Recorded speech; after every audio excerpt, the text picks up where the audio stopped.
কৃষ্ণ আর সকলি ভূত সে যারে নাসায় জৈসে সে তৈসে করে নিত্য যস্মিন তুষ্টে জগৎ তুষ্ট প্রীতিতে প্রীতিতং জগৎ ধর্মক্ষেত্রে কুরুক্ষেত্রে সমবেতা যুযুত সব মামকা পাণ্ডবাশ্চৈব কিম কুর্বত সঞ্জয়। হরে কৃষ্ণ। শ্রীমদ্ ভগবদ গীতায় প্রথম শ্লোকে ধৃতরাষ্ট্র জিজ্ঞাসা করলেন সঞ্জয়কে যে, হে সঞ্জয়, আমার পুত্র আর পাণ্ডুর পুত্ররা কুরুক্ষেত্রে যুদ্ধক্ষেত্রে মিলিত হয়ে তারা কি করেছিল, অজানা তত্ত্ব জানার জন্য প্রশ্ন করা হয়েছে। তাহলে প্রশ্নের উত্তর যিনি দিবেন তিনি তো প্রশ্নটা জানতে হবে। যিনি যুদ্ধে যায় নাই, যুদ্ধ সম্বন্ধে জানলো কি করে, উত্তরটা দিল কি করে? এই জন্য গীতাকে বলা হয় জ্ঞান শাস্ত্র। গীতাটা আমরা যত বেশি অধ্যয়ন করব ততই আমাদের জ্ঞান বাড়বে। কারণ ভগবানের মুখনিসৃত বাণী হচ্ছে গীতা। এই কলিজীবকে জ্ঞান দেওয়ার জন্য তিনি কুরুক্ষেত্রের রণাঙ্গনে বিশেষ মুহূর্তে বিশেষ কথাগুলা তিনি বলেছেন। এই প্রত্যেকটা কথাই আমাদের জীবন, সংসার, সমাজ, এই সমস্ত কিছু ক্ষেত্রেই শ্রীকৃষ্ণের এই কথাগুলা অতি তাৎপর্যপূর্ণ। জীবন যুদ্ধ, একটা যুদ্ধ হয়েছে, এখানে যুদ্ধক্ষেত্রে কথাগুলো হয়েছে। যুদ্ধে কিভাবে জয়লাভ করবে, যুদ্ধ কিভাবে করতে হবে। আমরাও কিন্তু এই সংসারে একটা যুদ্ধ করতেছি। যুদ্ধ ছাড়া কিন্তু সংসার হচ্ছে না। হ্যাঁ, আমাদের দেহের মধ্যেও যুদ্ধ হচ্ছে, ইন্দ্রিয়ের মধ্যে যুদ্ধ হচ্ছে, নিজের মধ্যেও যুদ্ধ হচ্ছে, আবার পরিবারের মধ্যেও হচ্ছে, আবার পারিবারিকভাবে হচ্ছে, আবার পারিপার্শ্বিকভাবে হচ্ছে। অনেকভাবে আমাদের যুদ্ধ হচ্ছে। তাহলে আমাদের এই যুদ্ধে জয়লাভ করার প্রকৌশল কি, কিভাবে আমরা জয়লাভ করতে পারি? এখানে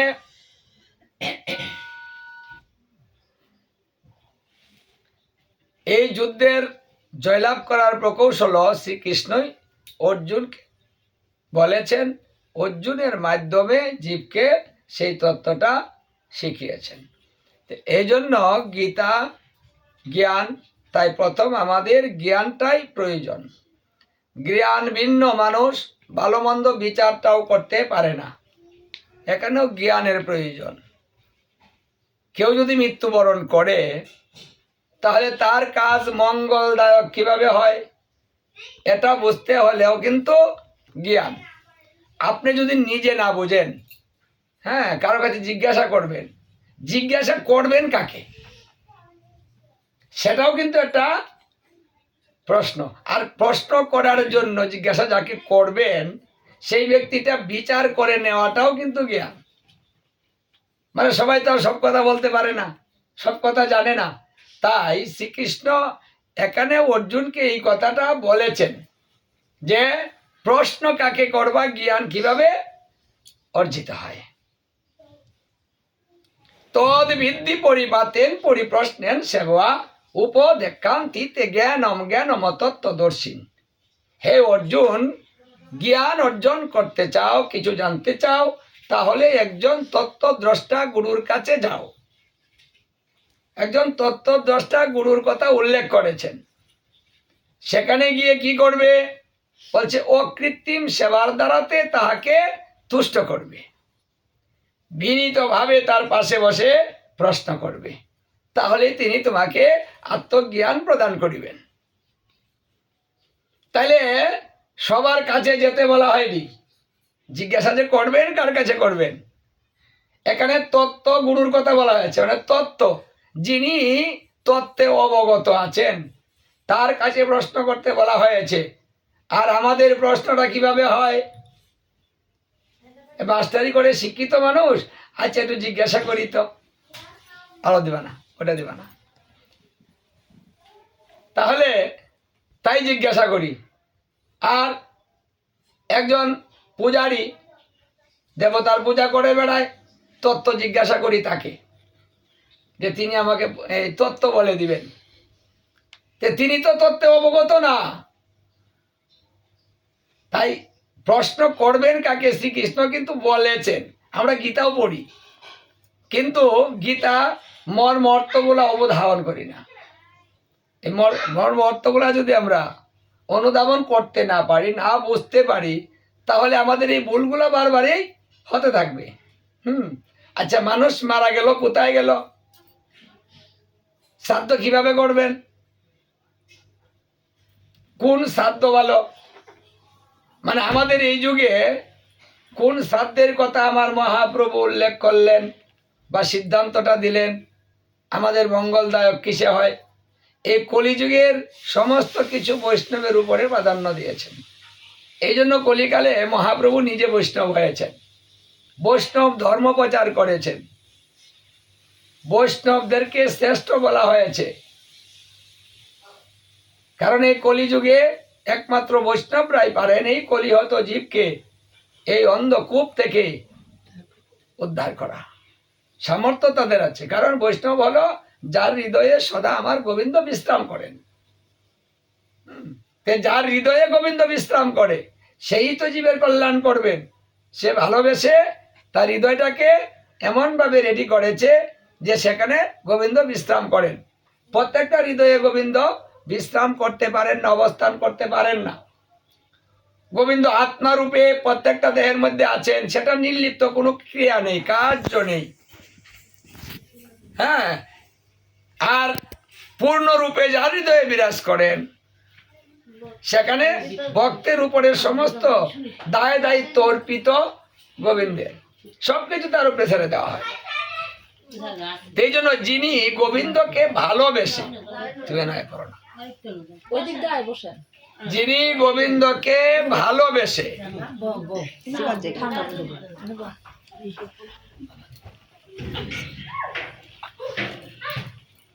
অধিকার অর্জন করেছেন গোবিন্দের প্রতি, সেই ভক্ত যেখানে যাবে, যা কিছু বলবে, সমস্ত কিছু গোবিন্দ নিজে সেই কাজটা করে দিবেন। এই জন্য শুদ্ধ বৈষ্ণবের দ্বারাতে সমাজের কল্যাণ সাধন হবে। এখন মহাপ্রভু যে তত্ত্বটা শিখালেন যে মানুষ মারা গেলে কোথায় যাবে, তার কার্য কিভাবে হবে। মহাপ্রভুর বাবা পিতামাতাও তো মারা গিয়েছেন, উনার কার্য কিভাবে করেছেন? উনি আচরিয়া জীবকে তত্ত্ব শিখাতে এসেছেন এবং ভক্তদের দ্বারাতেও সেটা শিখিয়েছেন। এই জন্য যেমন আমাদের মধ্যে 1 মাস, 15 দিন, 13 দিন, 11 দিন একটা বিধান আছে। কিন্তু এটাই কি শেষ বিধান? এটা কি শেষ কথা, না আরো কোনো কথা আছে? আমরা কিন্তু এটুকু জানার চেষ্টা করি না। অথচ শাস্ত্রে দেখা যায় যে সকলের জন্য 11 দিনের বিধান আছে এবং এটা খুব ভালো বিধান। মানে 11 দিনের যে বিধানটা, সেটা হলো ভালো বিধান। তাহলে আগে যারা সমাজপতি ছিল তারা নিজে ভালোটা নিয়েছে, আর তাদের সমান যেন কেউ হইতে না পারে তার জন্য এই ভাগ ভাগ করে বিধান করে দেওয়া হয়েছে যে আমি ভালোটা নিব, আমি তো নিজে ভাগ করছি, যেহেতু আমি নিজে ভাগ করব তাই আমি নিজে ভালোটা রাখবো আর তোমাকে খারাপটা দিব। তুমি আমার সমান হতে পারবে না, আমি তো উপরে থাকবো। এইভাবে ভাগাভাগি করে ওই সঠিক তত্ত্বটা বুঝতে দেওয়া হয়নি, জানতে দেওয়া হয়নি। কিন্তু আমার মহাপ্রভু এসে এই তত্ত্বটাকে জানালেন। যেমন হরিভক্তি বিলাসে লেখা আছে যে 11 দিনে শ্রাদ্ধই সর্বশ্রেষ্ঠ শ্রাদ্ধ। 11 দিনে শ্রাদ্ধ করাই বিধেয়, মানে এটাই মানে বিধি সকলের জন্য। যে শ্রাদ্ধে বৈষ্ণব সেবা করে না সেই শ্রাদ্ধ শ্রাদ্ধ বলে গণ্য নহে, সেই শ্রাদ্ধকে রাক্ষস শ্রাদ্ধ বলা হয়। মানে যে শ্রাদ্ধগুলো সমাজে করা হচ্ছে সেইগুলা রাক্ষস শ্রাদ্ধ হয়, কারণ এইসব শ্রাদ্ধে বৈষ্ণব সেবা করে না, ওই বাড়িতে বৈষ্ণব যায় না। তাই যেহেতু ওই বাড়িতে বৈষ্ণব যায় না, হ্যাঁ, তাহলে বৈষ্ণব সেবা হয় না। আর যেখানে বৈষ্ণবের সেবা হয় না সেখানে শ্রাদ্ধ হয় না।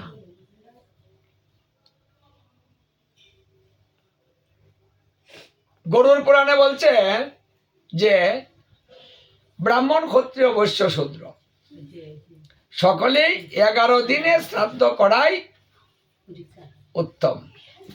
মৃত ব্যক্তির উদ্দেশ্যে 11 দিনে যদি শ্রাদ্ধ না হয় তাহলে সেই ব্যক্তির উদ্দেশ্যে শত শত শ্রাদ্ধ করিলেও তার আর মুক্তি হয় না। এই কথা গরুড় পুরাণে বলা হয়েছে। তাহলে যিনি মারা গেল তার কল্যাণের জন্য আমরা শ্রাদ্ধ করি, তাহলে তার কল্যাণ কিসে হয় সেটা ভালো করে জেনে তার শ্রাদ্ধ ক্রিয়াটা করিতে হইবে। মানে আমরা সেই যে পূর্ব রীতি, সেই যে পূর্ব ভাব, সেইগুলো আমরা ভুলতে পারছি না। বাপ দাদা করেছে, আমরা এই বাপ দাদাটার মধ্যেই পড়ে আছি। অথচ সঠিক চিন্তা করে দেখুন, আপনি কি বাপ দাদার সমস্ত কিছু মেনে চলছেন, মানছেন? আগের মতো চলেন, আগের মতো মানেন, আগের মতো আছেন? আমাদের তো আগের মতো কিছু নেই, তাই না? বাপ দাদা যা করেছে আমরা তা করি, বাপ দাদা যা খেয়েছে আমরা তা খাই। মানে বাপ দাদারাই অসুখ হইলে, ডায়রিয়া হইলে তারা সুচিকিৎসাগুলা পেত না, তাই না? কবিরাজ দেখে এনে ঝাড় ফুক এগুলা দিত, এবং না খাইয়ে মারত, তাকে খেতে দিত না। বলছে না, মানে বেশি বেশি ওই টয়লেটে যায় তো, তাই খাওয়াটা বন্ধ করে দিলে হয়তো ওই তাড়াতাড়ি ওটা বন্ধ হয়ে যাবে। হ্যাঁ, ভাবতো এটা। কিন্তু এখন কি তাই? ওকে আরো বেশি বেশি খেতে দিতে হবে যেন দুর্বল না হয়। তাহলে বাপ দাদা যা করেছে আমরা তা করলাম কই? আমরা কি মানলাম? এটা মানছি এখন? এখন কবিরাজ ডাক দেই, এটা কি কেউ বলে যে বাপ দাদা যখন এটা করে গিয়েছে তাহলে আমরা ডাক্তার দেখাবো কেন, স্যালাইন খাবো কেন? কি গো, স্যালাইন দিব কেন? ডাক্তারের দ্বারা যাবোই না। হ্যাঁ, ওই বাপ দাদার মতোই চলবো। চলবেন? মানবেন? মানতেন না। এই বেলায় মানবেন না। কুয়ার জল খাবেন? বাপ দাদা খেয়েছে, এখন তো খান না, খাবেন না। এখন যে কোনো টিউবওয়েলের জল খাবেন না, এটা আর্সেনিক মুক্ত কিনাবে, ওটাও বিচার্য বিষয় পেয়ে তারপরে খাবো কিনা চিন্তা। হ্যাঁ, খারাপ ভালো বিচার করে আমরা গ্রহণ করি। তো এখানে ভালো মন্দ বিচার করতে পারি আমরা। এখন আধুনিক যুগ, আপডেট হচ্ছে সবকিছু, ধর্মটাও কিন্তু আপডেট হয়েছে, কিন্তু এটা আমরা বুঝতে পারি না বিদায় আমরা আগেরটার মধ্যেই পড়ে আছি। আপডেট যে হয়েছে সেটার মধ্যে আমরা যেতে পারছি না। এটাই হলো ধর্মের সমস্যা, এটাই হলো কুসংস্কার, এটাই হলো জ্ঞানের অভাব। এই জন্য যারা বুঝে তারা বেছে বেছে ভালোগুলা করে, আর যারা বুঝে না তারা ওই যে বাপ দাদার অজুহাত দিয়ে হ্যাঁ ওটাই করতে থাকে। বাপ দাদা করেছে, হ্যাঁ, যত ঝামেলা শুধু ধর্মের মধ্যে নেই। হ্যাঁ, কিচ্ছু মানে না বাপ দাদার কথা। আচ্ছা, আগে শাশুড়ি যা বলতো বউয়ে তা শুনতো না, আর এখন বউয়ে যা বলে শাশুড়ি তা শুনে। উল্টা হয়েছে না? কি গো, ওটা কি বাপ দাদার আমলে ছিল? হ্যাঁ, তাহলে বাপ দাদার আমলে তো ওটাও ছিল না। তাহলে ধর্মের ক্ষেত্রে কেন আমরা এখনো পরিবর্তন হতে পারছি না? বাপ দাদা নিয়ে বসে আছি। মহাপ্রভু এসে ধর্মের আপডেট করেছেন, পরিবর্তন করেছেন, এই যুগ ধর্ম প্রচার করিবার জন্য আমার মহাপ্রভু এ যুগে আসলেন। যুগ ধর্ম প্রচার করিবার জন্য তিনি এসে নিজে আমাদের ধর্ম কি হবে, কি দিয়ে করব, নিজে শিখিয়ে গেলেন, আচরণ করে বুঝিয়ে গেলেন, এইভাবে চলতে হবে তোমাদের। তারপরে আমরা ওটা ফলো করি না, লক্ষ্য করি না, শুধু বাপ দাদার অজুহাত। এই যে পরিবর্তন আনতে হবে আমাদের, এখন আমাদের শিখতে হবে। আর কত কুসংস্কারে থাকবো? ভালো-মন্দ বিচার কেন করতে পারবো না? কারো কথায় আমরা চলবো না। নিজে বুদ্ধি করেন, নিজে দেখেন, সত্য মিথ্য বিচার করে তারপরে করেন না। অদ্বৈত প্রভুর যখন মা মারা গেল, তখন এলাকার সবাইকে নিমন্ত্রণ করলেন। সবাই শ্রাদ্ধে গেল, গিয়ে দেখে যে হরিদাস সেই অনুষ্ঠানে। তখন ব্রাহ্মণ সমাজ বলল যে না, এখানে তো সেবা করা যাবে না, কারণ হরিদাসকে আমরা সমাজে নিব না, হ্যাঁ, ওকে বিদায় করে দিতে হবে, আর না হলে আমরা এই শ্রাদ্ধের মধ্যে থাকবো না। তখন অদ্বৈত প্রভু বলেছিলেন, যদি আপনারা না থাকেন তাতে আমার কোনো দুঃখ নাই। আমার মায়ের কল্যাণের জন্য আমি শ্রাদ্ধ করতেছি, কারো মন রাখার জন্য নয়। কি আমাদের সমাজ দেখবেন বিশাল সমাজ, ভালো কিছু করতে চাইলে সমাজে বাধা, মেনে নিচ্ছে না সমাজ। সেই দিনও তো আরো খারাপ ছিল সমাজ। তখন অদ্বৈত প্রভুর আটকা দিল, আমরা শ্রাদ্ধ আমরা কেউ গ্রহণ করব না, আমরা সবাই চলে যাব এলাকা। হ্যাঁ, এক হরিদাস থাকবে, খালি আপনি তাকে নিয়ে করেন, আমরা থাকবো না। তখন তিনি সিদ্ধান্ত নিলেন, আমি তাকে নিয়ে করব, যদি না থাকেন আমার কিচ্ছু করার নেই। কিন্তু হরিদাসকে বিদায় করতে পারবো না, কারণ হরিদাস হলো শুদ্ধ বৈষ্ণব, আমি বৈষ্ণব বিদায় করতে পারবো না। কারণ শাস্ত্রে বলেছে, একজন বৈষ্ণব যদি সেবা করে 1 কোটি ব্রাহ্মণ পূজন হয়। তা আমি একজন সেবা করালে যদি 1 কোটি ব্রাহ্মণের সেবায় সমান হয়ে যায়, তাহলে আমি এই কয়েকজন গ্রামের কয়েকজন লোক সেবা করালে আমার আর লাভ কি? তাহলে আমি 1 কোটি সেবা করাই। হ্যাঁ, তিনি সিদ্ধান্ত নিয়ে নিলেন, আমার মার কল্যাণের জন্য আমি এই কাজটাই করব, দরকার নাই আমার সমাজের। তখন সমাজ দেখলো যে উনি যে কথা বলছেন, উনি তো আমাদেরকে সেবা দিবেন না, তাহলে সেবা থেকে বঞ্চিত হব। না না না, থাক, হরিদাস থাক, আমরাও থাকি, তবে আমাদের সাথে বসতে পারবে না, আপাতত এইটুক রাখি। হ্যাঁ, মানে আলাদা থাকতে হবে, আমরা সমাজ আলাদা বসবো, আর হরিদাস আলাদা বসবে। মানে সম্মানটা কিছু রাখতে হবে, তো ওর সাথে মিশলে তো যা থাকে না। তিনি বলেছিলেন ঠিক আছে, হরিদাস যখন বলবে আমাকে দেখিয়ে দিবেন। হ্যাঁ, যদি আপনাদের মধ্যে বসেই যায় তাহলে আমাকে বলবেন, আমি তুলে দেব। তো দেখা গেল যে যখন সেবায় বসেছে, হরিদাসও বসেছে। এই যে হরিদাস বসেছে, তখন সবাই বলছে আমি আগেই না করেছি যে হরিদাস বসতে পারবে না। তখন তাকে ডেকে আনলো, ওই যে বসে পড়েছে। হ্যাঁ, যখন অদ্বৈত প্রভু আসলেন, এসে বললেন কোথায় বসেছে দেখিয়ে দেন। এখন যেদিকে তাকায় ওই দিকে হরিদাস পায়, মানে যার দিকে তাকায় অন্ধে সবাই হরিদাস। আলাদা করতে পারলো না। তখন সমাজ বলছে যে বৈষ্ণবরা হলো জাদুকরের জাত, এগুলা জাদু জানে। এই যে নিমাই এগুলো জাদুঘর, আর সবার এই জাদু শিখাইছে, এরা সব জাদুঘর, এদের সঙ্গে বাড়া যাবে না। তাই মান সম্মান আমাদের আর ডুবাইয়া লাভ নাই, লক্ষণ মতে খাইয়া যাই গে, তা আলাদাই বইছে। হ্যাঁ, সাথে তার বসে নাই। হ্যাঁ, যাই হোক, আর বিচারের দরকার নাই, সেবা করে চলে যায়। হ্যাঁ, এই অদ্বৈত প্রভু এইভাবে স্টিল থেকে নিজের মায়ের কাজ করেছে।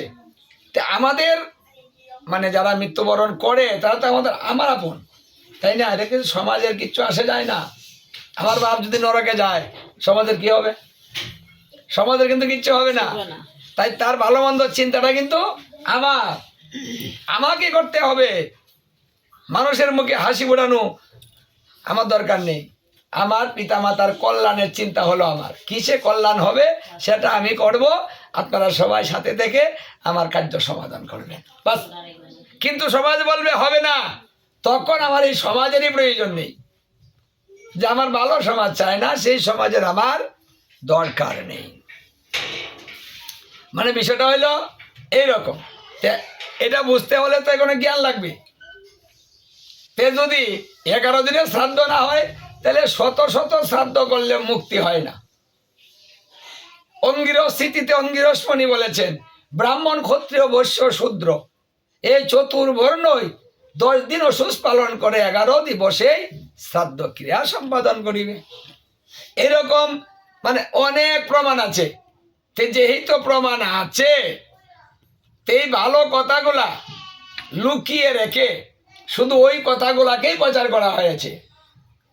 কিন্তু এখন তো আর লুকিয়ে রাখতে পারছে না কেউ, সবাই বেরিয়ে পড়েছে, সব কিছু সবার হাতে সব চলে এসেছে, তাই না? এখন আমরা ভালো মন্দ নিজেরাই দেখতে পারি। গুগলে সার্চ দেন, যে কোনো গ্রন্থ চলে আসবে, ঘরে বসে বসে আপনি সব কিছুই দেখতে পারেন। তাহলে এত সুযোগ ভগবান কেন দিলেন? এই জন্যই সুযোগ দিলেন। এই আধুনিক সুযোগগুলা কিন্তু আমাদের কল্যাণের জন্যই, কিন্তু সেই আধুনিক সুযোগগুলা ভালো মানুষ ভালো কাজে ব্যবহার করছে, আর খারাপ মানুষ খারাপ কাজে ব্যবহার করছে।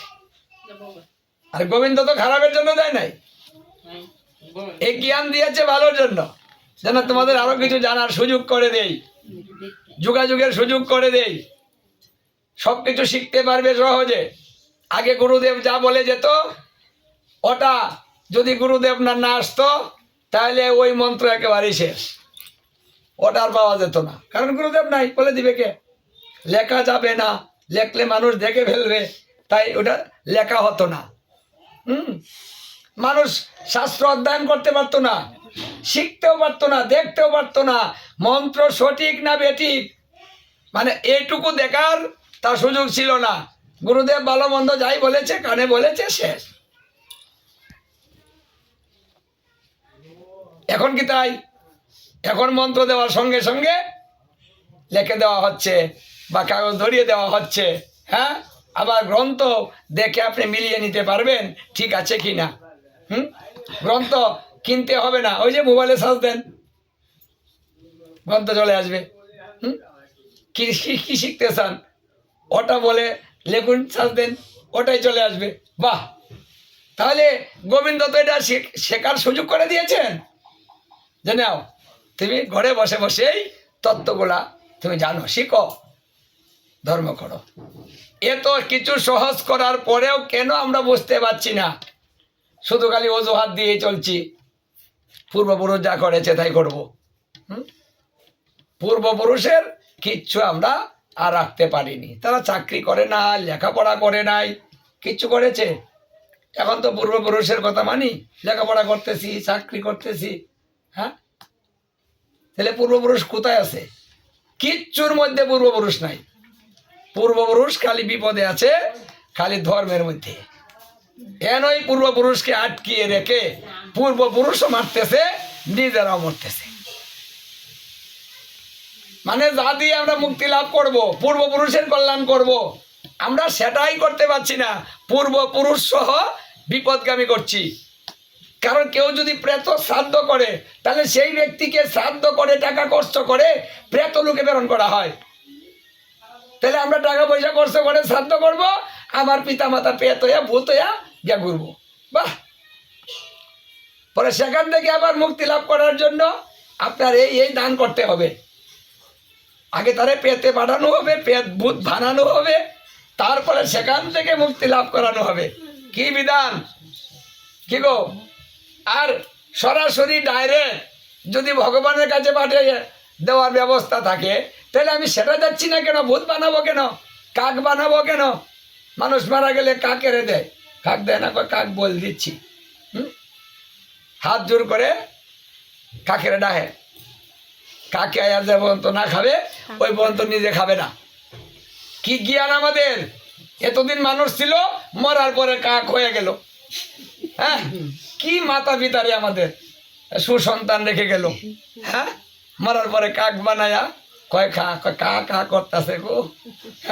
আচ্ছা, মরার পরে কাক হইলো, আপনি জানেন? জানি না, কিন্তু এগুলো বোয়া কথা না। আমি ভালো চিন্তা করলে ভালো হয় না। আমার মাতা পিতা মৃত্যুবরণ করে নিত্য ধামে গমন করেছে, মানে ভগবানের সেবায় নিয়োজিত হয়েছে। এই চিন্তাটা করলে কেমন হয়? কাক ভূত না বানিয়ে একেবারে ডাইরেক্ট ভগবানের ধামে পাঠিয়ে দিলাম। সেই লীলায় তিনি অংশগ্রহণ করেছেন, ভগবানের সেবায় আছেন। বাহ, ভালো চিন্তা এটা। সেই চিন্তার জন্যই বৈষ্ণব বিধানে শ্রাদ্ধ করতে বলেছে, কৃষ্ণ দাসস্য কামনা করে শ্রাদ্ধ করতে বলেছে। প্রেতস্য মানে প্রেত বানানো না, মন্ত্রের সব কিছুই ঠিক, শেষে গিয়েই একটু জায়গা নকল করা হয়েছে। হ্যাঁ, কৃষ্ণ দাস বানাবো না, কি বানাবো? প্রেতস্য মানে প্রেত বানাবো। তে বৈষ্ণবরা বলছে কৃষ্ণ দাসস্য কামনায় নিত্য ধাম গমন, হ্যাঁ, নিত্য লীলায় প্রবিষ্ট, মানে এইসব কথা বলা হয় বৈষ্ণব শ্রাদ্ধ ক্রিয়ার মধ্যে, মন্ত্রের মধ্যে। আর ওইখানে সব কিছু আগে ভালো বলা হয়, তারপরে শেষে গিয়ে প্রেত লাগিয়ে দিয়ে সব মন্ত্র শেষ করে দেওয়া হয়। তাহলে এখন চিন্তা করুন তো, সে কি মরে স্বর্গে গেল? বিচার করা হচ্ছে, শ্রাদ্ধ করা হচ্ছে, কিসের চিন্তা?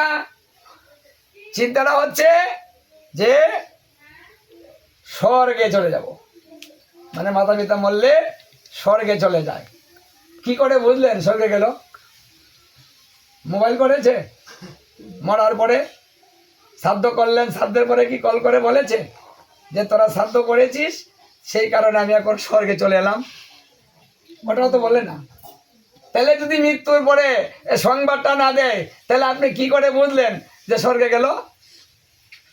এটা অনুমান না? তাই যদি তাই অনুমানই হয়, তাহলে আমার অনুমানটা আর একটু ভালো অনুমান হলে ভালো হয় না? হ্যাঁ, মানে যেখানে গেলে আর জন্ম মৃত্যু হবে না, সব কিছু নিবারণ হয়ে যাবে, এই জ্বালা যন্ত্রণা ভোগ করতে হবে না, ধরাধামে আসতে হবে না। কারণ এখানে আইসা যাওয়া যে যন্ত্রণা জানলে হবে, আর আইতাম না। এখানে তো জ্বালার যন্ত্রণা। সংসার কি ভালো? সংসার তো দুঃখের আলো। এটা প্রত্যেকটা হৃদয়ের মধ্যে দুঃখ আছে, কষ্ট আছে। সংসার মানেই কষ্ট। এখানে সবাই কষ্ট নিয়েই জীবন চালিয়ে যাচ্ছি।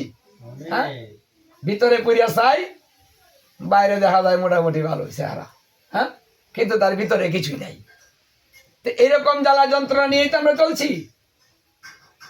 তো এখানে আবার আসবো, আবার এই সংসার করব, আবার এই জ্বালা যন্ত্রণা ভোগ করব, এটা কি আমরা কেউ চাই গো? চাই না।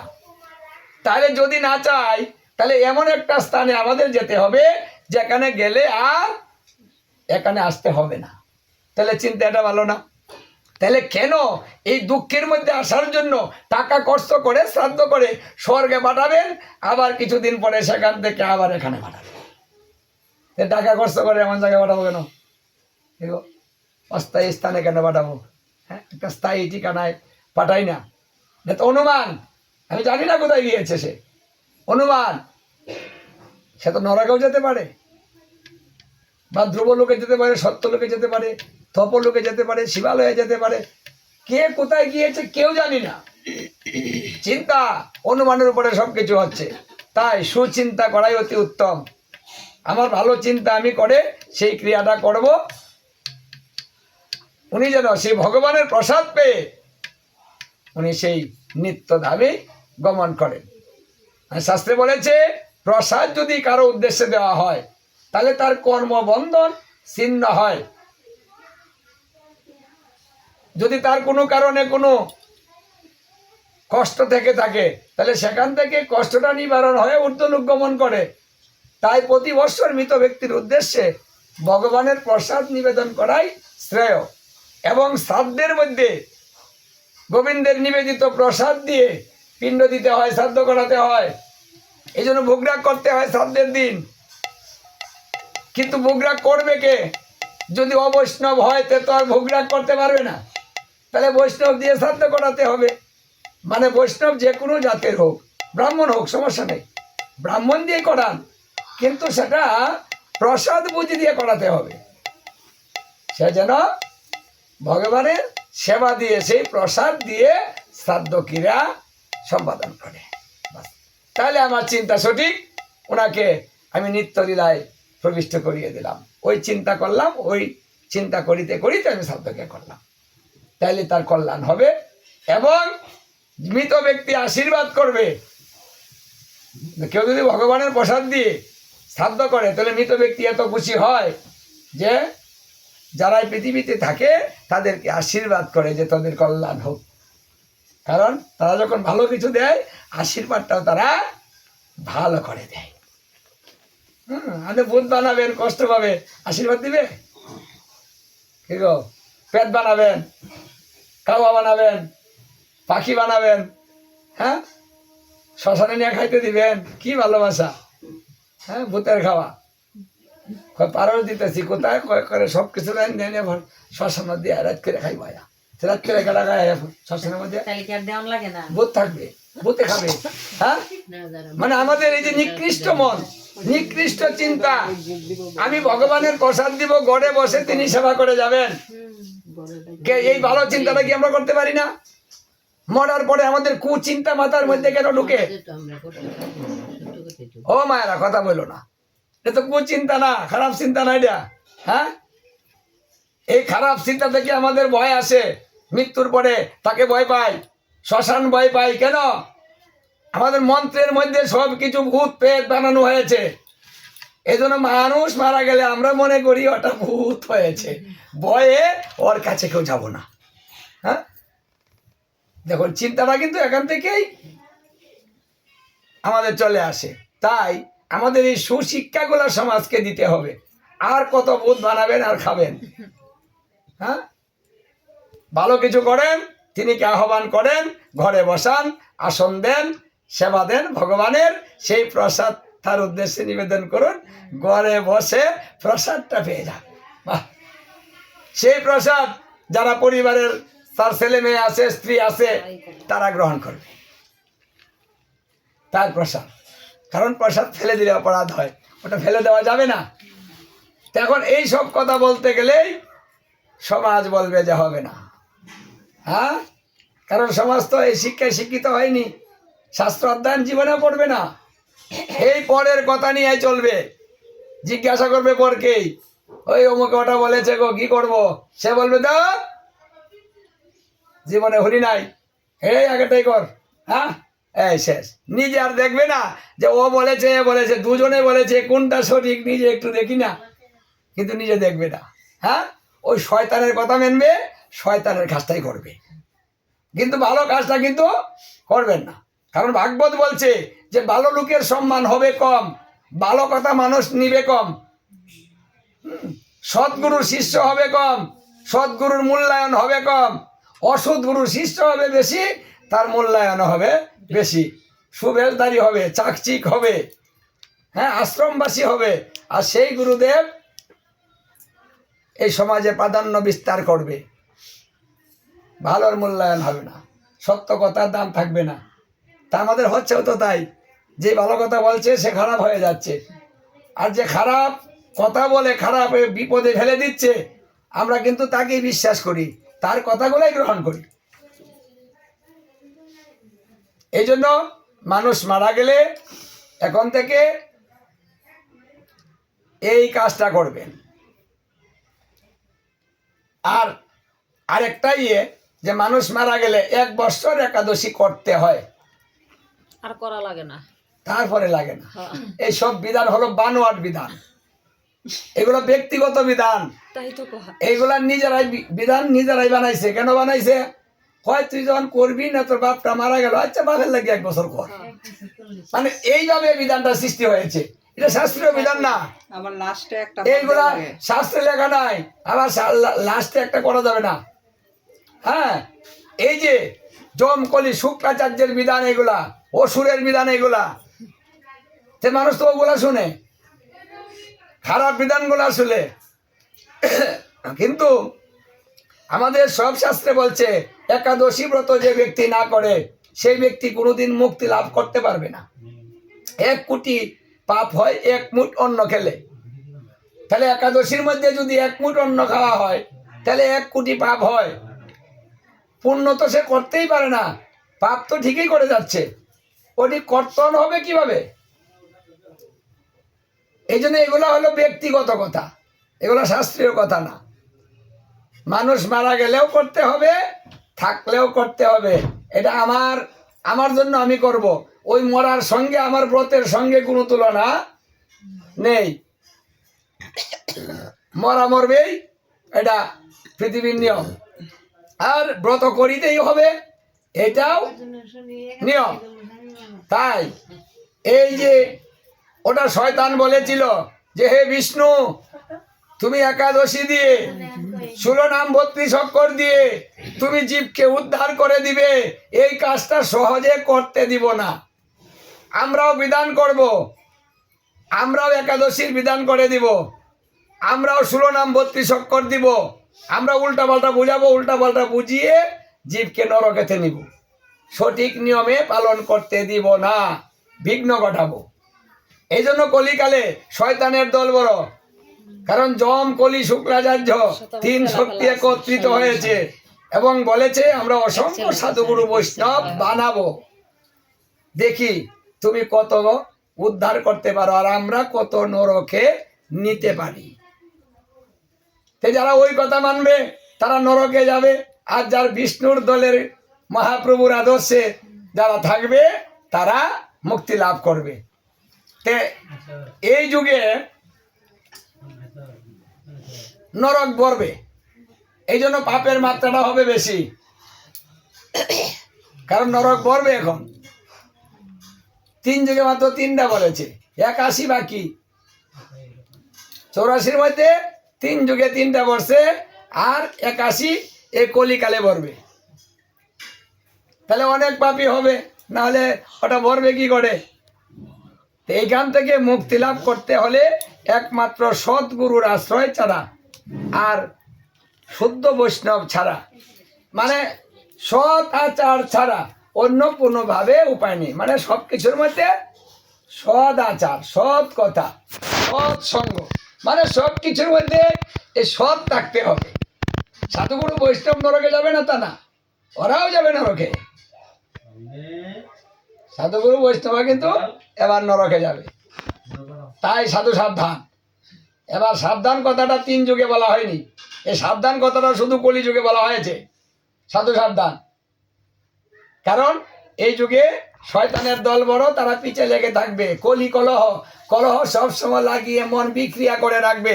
মন বিক্রিয়া করলে তার ধর্ম হয় না, কারণ মন যদি নষ্ট হয় তাহলে ধর্ম কি দিয়ে হয়? কারণ ধর্মের মূল হচ্ছে মন, তাই না? আমার মন ভালো, আমার কাজটা ভালো, মনটা ভালো হবে না, কাজটা ভালো হবে কি করে? তাহলে কলির কাজ হলো মন বিক্রিয়া করানো, তাহলে ওর সঙ্গে ওকে লাগিয়ে দিয়ে, ঝগড়া লাগিয়ে দিয়ে মন নষ্ট করে দিবে, হবে না? বায়ে বায়ে ঝগড়া, হ্যাঁ, স্বামী স্ত্রী ঝগড়া লাগিয়ে দিল, তাহলে স্বামীও ধর্ম করবে না, স্ত্রীও ধর্ম করবে না, রাগ করে গীতা ভাগবত শুনবে না, কারণ মনটা ভালো না, শুনতে ইচ্ছে হবে না, হবে? এখন যদি স্বামী স্ত্রী ঝগড়া করো আর কেউ গিয়ে ভাগবতের নিমন্ত্রণ না করে, কেউ আইব? কে গো, স্বামী স্ত্রী ঝগড়া করতেছে, সে আইবে? হ্যাঁ, ঝগড়া বাদ দেয়া, যেহেতু ভাগবত গিয়ে শুনি, আসবে? আসবে না, ঝগড়াটা আগে করবে, জয়মন ভাবে ঝগড়া করবে, একেবারে মন এমন হবে ভগবান সামনে এসে ডাকলেও আর কথা বলবে না। হ্যাঁ, হয় গুরুদেব আইসে, কত থাক তোর গুরুদেব ফালা হইতে আইসে গুরুদেব, হি হয় না? গীতা ভাগবতে যাবে না, কত ভাগবত তুই রে বে থাক, আমার ভাগবত লাগে না, আমার ঘরে যে ভাগবত শুরু হইলো, হ্যাঁ, যায় না। তাহলে কলি বলছে এই তো সুন্দর কথা, হ্যাঁ, মানে আমি যে কাজটা করিয়ে দিলাম, ধর্মটাকে বন্ধ করে দিলাম, হ্যাঁ, ধর্ম আর করতে পারবে না। তো এটা তো কলিকালে বেশি হচ্ছে, বেশি হচ্ছে না? ঝগড়া দিন যাইতেছে, ঝগড়া বাড়তেছে, দিন যাইতেছে, মানুষের প্রতি মানুষের ভালোবাসা কমতেছে, মমত্ব ভূত কমতেছে। আগে মানুষের প্রতি মানুষের মায়া মমতা ছিল, এখন এতটা নেই, কমে যাচ্ছে। মেয়ে বিয়া দিছে গেছে কই, হ্যাঁ, ও তো মায়া আছে, মায়া লাগে। আগে বিয়াই দিলাই না, দিত হয়তো আমি এত দূর আমার মেয়ে বিয়ে দিব, হ্যাঁ, কোনোদিন দেখতে পারবো না, দিবই না বিয়া, হ্যাঁ। আর এখন তারাও থাকতে পারে, আবার পরিবারের লোকজনও থাকতে পারে, কারণ মায়া তো কমেছে, আরো কমবে। তো দিন যাবে, কলহ বাড়বে, মায়া কমবে, আর মানুষের ধর্ম কমবে, কারণ সব কিছুই কমে যাবে, ও ধর্মটাই বেড়ে যাবে। তাই আসুন সঠিক তত্ত্ব জানি। বাড়িতে প্রতি বৎসর একটা গীতা ভাগবতের আয়োজন করবেন, বাড়িতে প্রতি বৎসর একটা বৈষ্ণব সেবার আয়োজন করবেন, যমরাজ পদ্মপুরাণ উত্তরাখণ্ডে বলেছে, বৎসরে যদি একবার বৈষ্ণব সেবা দেওয়া হয়, হে দূতগণ তোমরা ওই বাড়িতে প্রবেশ করিও না। তাই বৎসরে একবার বৈষ্ণব সেবা বাধ্যতামূলক দিতেই হবে। আর শুদ্ধ ভক্তের দ্বারাতে একটু গীতা ভাগবত অধ্যয়ন করাতে হবে। কিন্তু আমাদের এটাই হচ্ছে না, সব গৃহে হয় না। অথচ টাকা টিকি খরচ করতেছে, কিন্তু গীতা দিবে না, ভাগবতের আয়োজন করবে না, এটা বৈষ্ণব সেবা দিবে না। হ্যাঁ, হাজার হাজার টাকা খরচ করে ভালো মন্দ জিনিস কিনে কিনে আনা হচ্ছে, ফ্রিজ ভরে ভরে রাখা হচ্ছে, কিন্তু ওই কিছু খরচ করে একটা বৈষ্ণব সেবা ওটা হবে না। জীবে দয়া নামে রুচি বৈষ্ণব সেবন, ইহা হতে বড় ধর্ম নাহি সনাতন। এই যে বড় ধর্মটা, সহজ ধর্মটা, কিন্তু এই সহজ বড় ধর্মটাই তো আমরা করতে পারছি না। ঠিক, বৈষ্ণব সেবা দিতে মন চায় না, চায় না, নামে রুচি হয় না, সেবায় রুচি ভালো। যদি শুনি ভাগবতে আজকে সেবার আয়োজন ভালো, দেখবেন মন্দিরে আঠে না লোকে। হ্যাঁ, সেবা নাই, লোক নাই। কি গো, আজকে লোক কম, কয় প্রসাদ নাই, এই জন্য হয় নাই। দেখেন কালকে যে লোক হবে, কালকে আয়োজন ভালো। হ্যাঁ, তাহলে আমাদের রুচি কোথায়? রুচি হলো সেবার মধ্যে রুচি। যাই হোক, তাহলে আমাদের এগুলো পরিবর্তন করতে হবে, বুঝতে হবে। এই জন্য সৎগুরু যারা আশ্রয় গ্রহণ করেছেন, গুরুর কাছ থেকে তত্ত্ব জেনে কাজ করুন। গুরুর কথাও মানে না, ওই অসুরের কথা মানবে, মানে যে জ্ঞান নাই, বোঝে না, শাস্ত্র পড়ে না, ওকে জিজ্ঞাসা করবে, ওর কথা মানবে। আর গুরুদেব সবসময় শাস্ত্র অধ্যয়ন করে তত্ত্বগুলা জানে, এবং সেই তত্ত্বগুলাই তার শিষ্যকে শিক্ষা দেয়, সে যেন ভালো কিছু করতে পারে। অথচ গুরুদেব যখন বলবে ওই কথা রাখবে না, ওটা মানবে না, ওটা মানবে। তাহলে গুরু বাক্য শিরে ধার্য, চিত্তেতে করিয়া অক্ষ, আর না করিও আশা। এই কথার মূল্য কোথায়? এখানে মূল্য কিন্তু নেই, মূল্য শেষ। হ্যাঁ, ওটা মুখে মুখে যে গুরু হলো আপন, গুরু হলো সব, গুরুই উদ্ধারকর্তা, গুরুই ভগবান, এগুলো মুখে মুখে বলা হয়। এগুলা কার্যে প্রমাণ করে না কেউ, কার্যে কেউ দেখায় না। জামাই বাড়িতে আসলে জামাই জায়গা দেয়, আর গুরুদেব রে কয় আমরা জানি আরেক বাড়ি। এই তো কলিকাল, জায়গা নেই। এই যে কদিন আগে কীর্তনে গেলাম, ওটা ওই বড়ি বাকরপুর, মোহনগঞ্জের কাছে, বারহাট্টা থানা, ওখানে। হ্যাঁ, মেয়ের জামাই বোঝাই ঘর, এখন আমার জায়গা নাই। তো বললাম যে আমার জায়গা, আমরা তো জামাই জমাই বইরে এসে গা, জায়গা নাই, তো একটা কাজ করেন আপনি, ওই যে বারান্দার মধ্যে একটা ছোট ইয়ে আছে, এখানে কোনো মতে কষ্ট করে থাকেন। জামাই আরে তো এখানে দেওয়া যাবে না, ওই রুমগুলা জামাইকে দিতে হবে। জামাইয়ের সঙ্গে কত ভালোবাসা, ভালো ভালো রুমগুলা ভালোগুলা জামাইকে দিতে হবে, আর গুরুদেবকে যে কোনো জায়গা দিলেই হলো। জায়গা যে দিছে এটাই তো 14 গোষ্ঠীর বাকি ভালো, না দিলে কি করতাম? হ্যাঁ, যাইবার তো বলে না, জায়গা দিছে, কষ্ট করে 4 দিন ছিলাম এইভাবে কোনো মতে। যাই হোক, এইগুলা আপনকে আমরা আপন চিনি না, এই জন্য জ্ঞানের প্রয়োজন। বেশি বেশি গীতা পড়ুন, জ্ঞান অর্জন করুন, এবং সেই জ্ঞানের দ্বারাতে কার্য সম্পাদন করুন। তাহলে দেখবেন নিজে শান্তি পাবেন, এবং পূর্বপুরুষ শান্তি পাবে, সমাজও শান্তি পাবে। ভালো কাজে সকলেরই শান্তি আসে, আর ভালো কাজ না হলে নিজের মনেও শান্তি আসে না। হরে কৃষ্ণ, জয় রাধে, গৌর হরিবল, জয় জয় গীতা।